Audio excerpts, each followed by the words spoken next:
गरुडगमन तव चरणकमलमिह मनसि लसतु मम नित्यम् गरुडगमन तव चरणकमलमिह मनसि लसतु मम नित्यम् मनसि लसतु मम नित्यम् मम तापमपाकुरुदेव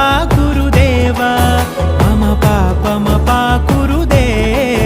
मम तापमपाकुरुदेव